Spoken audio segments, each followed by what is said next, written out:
What comes to mind when you think of the word scarcity? Is it there's not enough to go around? Is it a mindset of what do I not have? And will I ever get there? And if I don't move right now, I'm not going to have it. Well, friends, on today's episode, we are talking about stewardship being greater than scarcity and stewardship being the key to breaking free from that scarcity thinking. Hey, my fellow high achieving sister in Christ. Ever wonder if it's possible to be ambitious and let God lead at the same time? Does the hustle fuel your adrenaline, but you want to ditch the overachievement and pursue success with clarity, serenity, and fulfillment? If your outward success doesn't match your inner unrest and unfulfillment, then this podcast is for you. Welcome to Redefining Hustle, Pursuing Success as a Christian Woman. I'm Erin Harrigan, a Christian wife, emptiness mom, entrepreneur, and recovering overachiever who felt those same things. When I prayed for a better way to work, God responded, "Let me drive." And then he led me to help women like you through my speaking, coaching, and writing. My mission is teaching you that success doesn't require buying into the world's frantic definition of hustle or into the so-called anti-hustle movement. Instead, you can meet me right here in the middle to redefine hustle as you pursue success with God as your CEO. Each week, we'll spend a focused 15 minutes connecting biblical truth to business with practical application so you can tune out the world, tune into God's truth, and turn up focus. Does that sound like what you need today? Great. Then buckle up and let's go. You know, it's interesting when I work with the women that come to me who are already successful. Maybe they've got a 6, 7, 8-figure business, or maybe they're professionals in the boardroom and they don't like the word scarcity. In fact, through our coaching, as we're having conversations and I see them drop their prices or change their pricing or have an issue with sales or wonder if they're truly bringing value, what comes to mind for me is scarcity thinking. And I've had them say to me, "I don't have scarcity thinking. Scarcity is not even in my vocabulary." And I say, "My friend, my job as a coach is to see blind spots, to give you an objective perspective on things that you just simply can't see yourself, right? Because we know what we know, but we don't often see beyond that. And therefore, we can't see what we don't know, right? And scarcity thinking comes up so often for these high achieving, high earning women that others would look to and go, "Oh, they must have it all together. Oh, they've got the secret sauce. Oh, they know what they're doing." And in some ways, yes, they do know what they're doing. Yes, there is a level of fear that they simply don't have that someone else might have that's blocking them from moving forward and being brave enough to step into what God has given you. But I am here to tell you, it doesn't matter what level of money you make. And this is part of our money series in Financial Literacy Month, this April 2024. It doesn't matter, because if you still question your value, if you still question, "Am I doing enough and I need to do more?" Or if you still question, "Are there people who really are looking to work with me?" Then friend, you have a scarcity mindset. And if you're still looking left and right and going, "Why are they getting clients and why is she being successful?" And those are the same clients as mine. It's scarcity thinking. Let me talk a little bit more about these definitions, because as I was researching this, I was just so fascinated by what the Lord was revealing to me about this scarcity thinking that plagues his precious high achieving daughters. Scarcity mindset is like wearing blinders. All that you can see is what you don't have, not the possibilities that exist.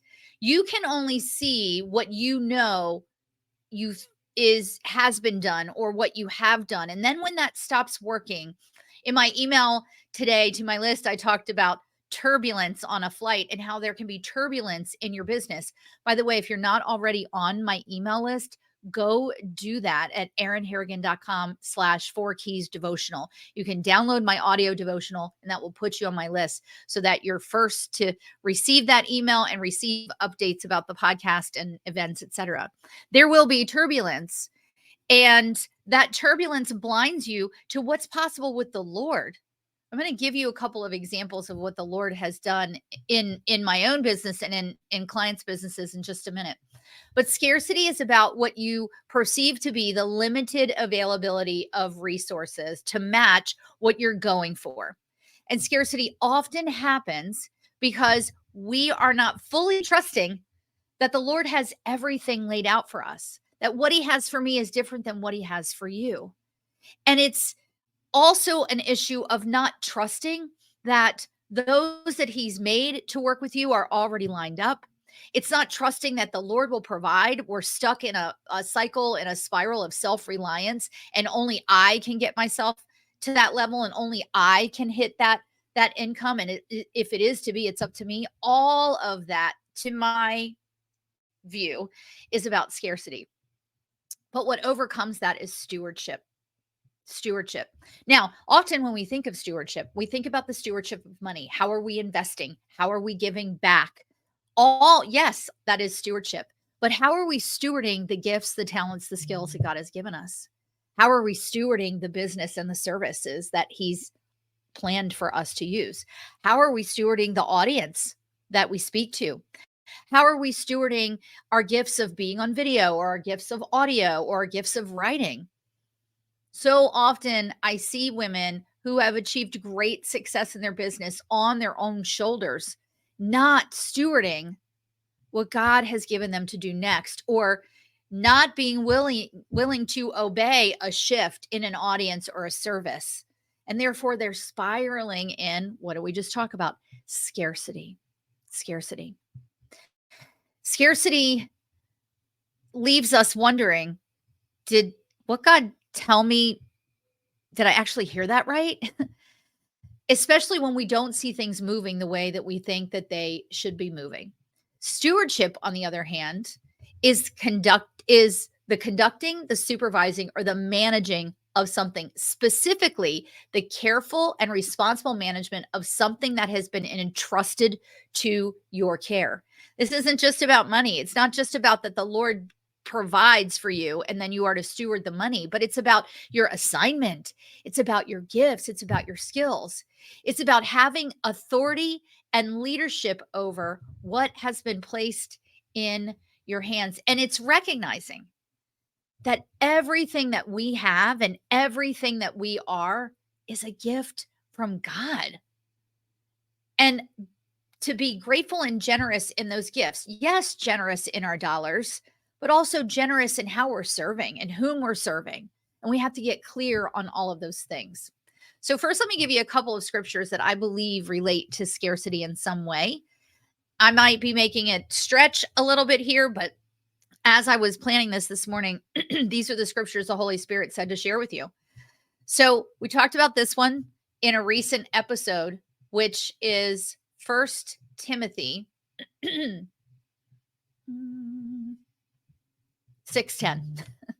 For the love of money is the root of all kinds of evil.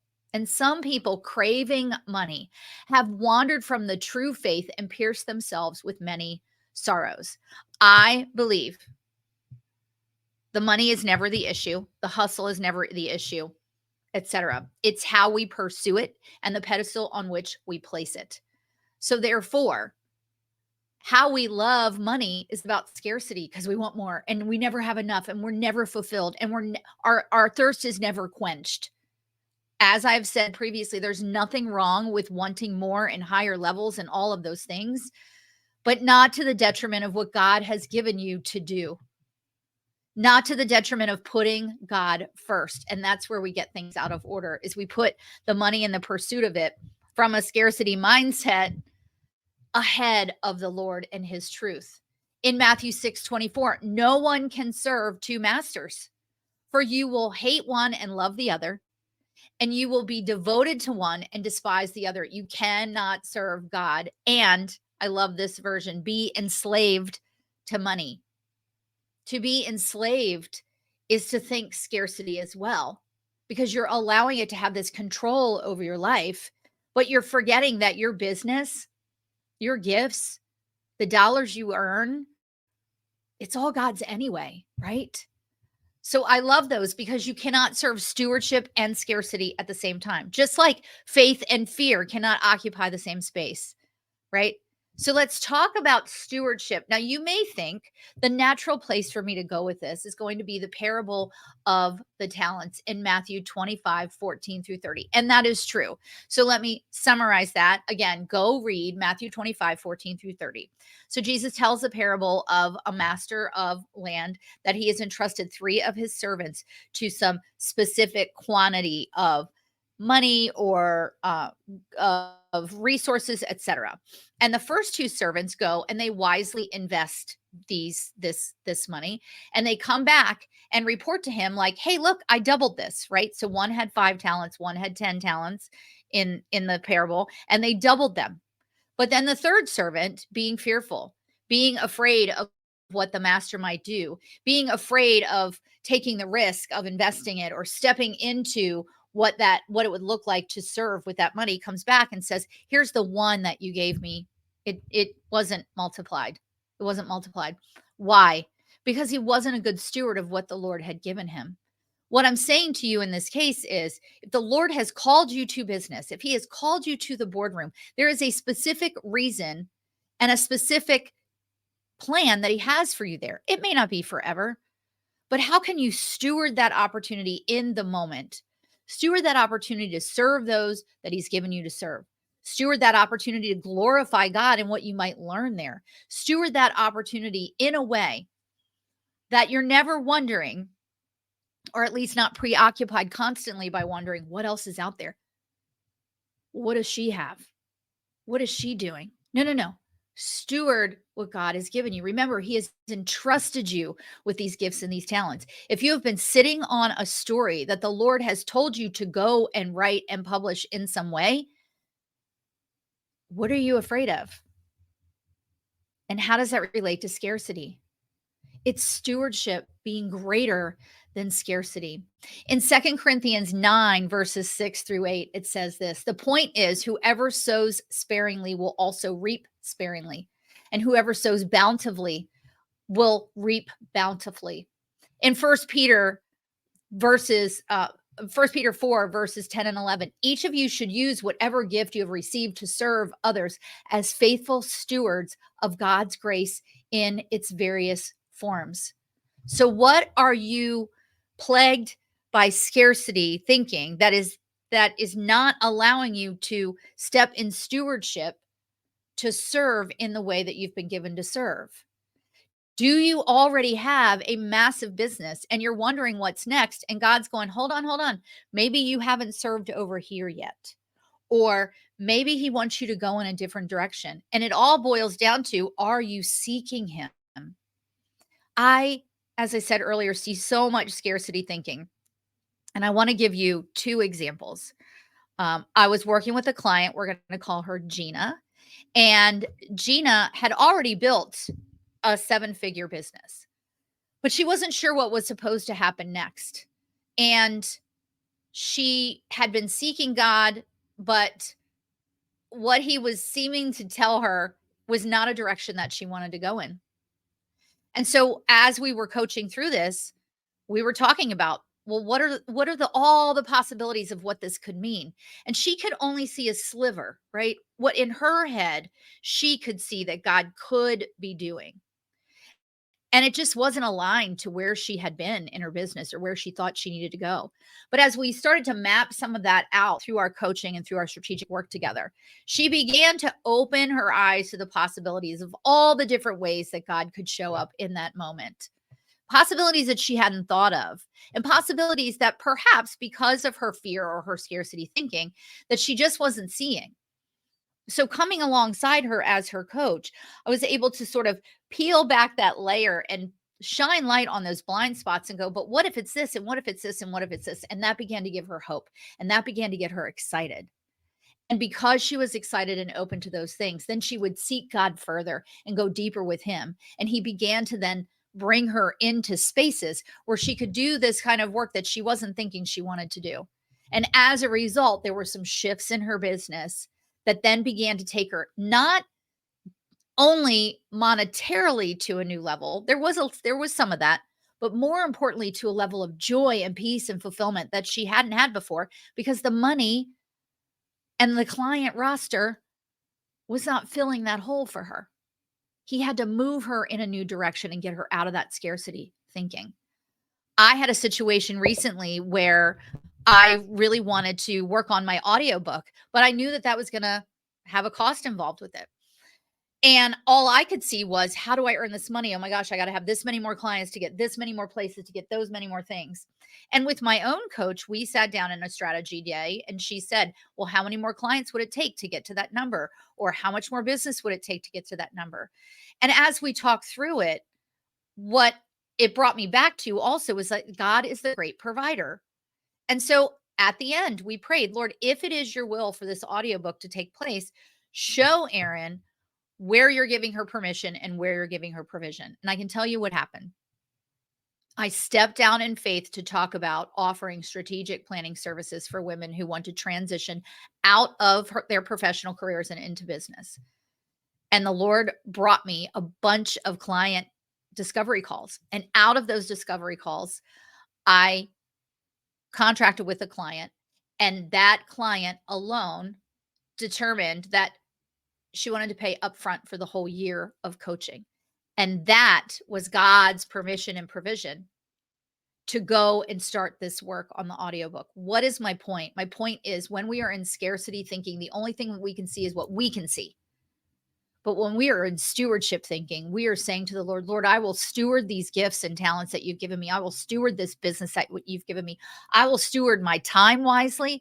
I will steward my money in such a way that I will see you move in new and different ways. Because we can only do this by allowing him to lead us.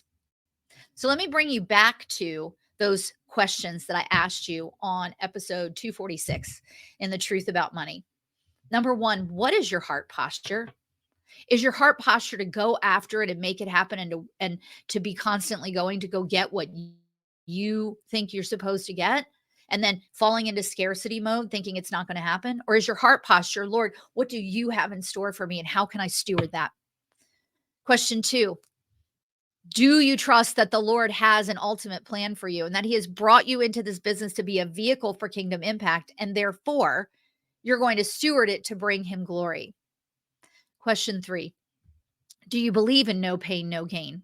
We talked about this on episode 246. But if you believe in no pain, no gain, then that means that you believe that you've got to constantly be moving and constantly be working. Because if you don't, you might miss out on something. If you don't, you might lose those clients. If you don't, you might lose that money, or it might go away in some way. That's scarcity thinking, my friend. How can you steward your time wisely to allow for margin, to allow for rest, to allow for the Lord to move? Because as we talked about in Psalm 127, verses 1 and 2, you weren't made to toil. You weren't made to work constantly and be in chaos and swirl around in scarcity thinking. God did not give you that. He is not a God of chaos. But you were made to rely on him and to trust in him and to follow him and to seek him and obey him.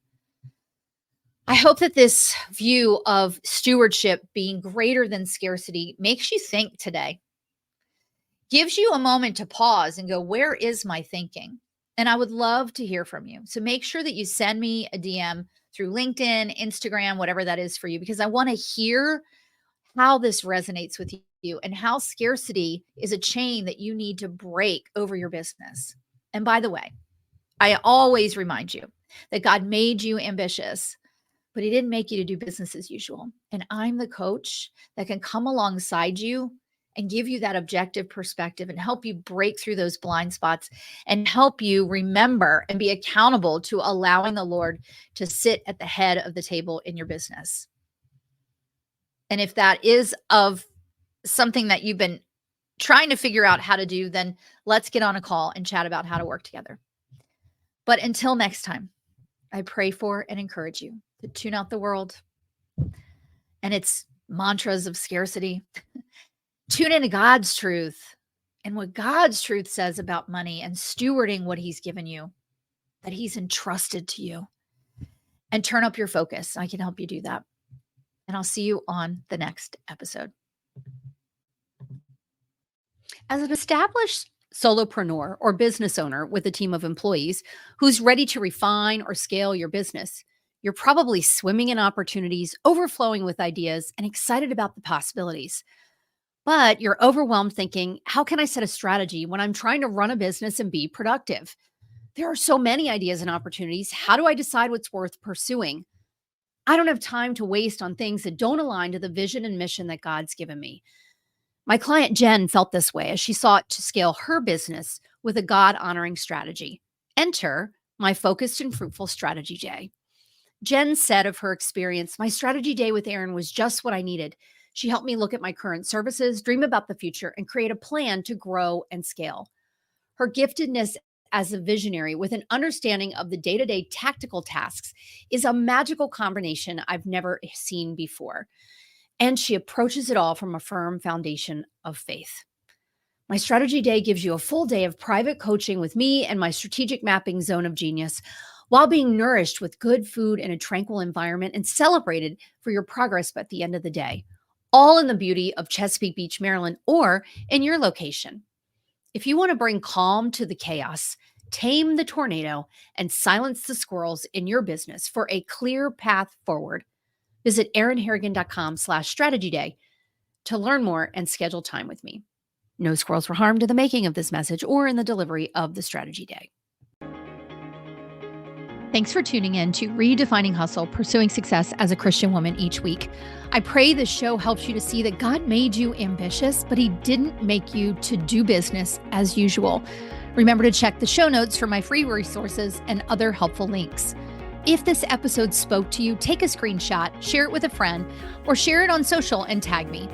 I'm praying for you, friend, that you'll embrace redefining hustle, and in turn, your business will produce much fruit and impact His kingdom in greater ways than you could ever do in your own strength.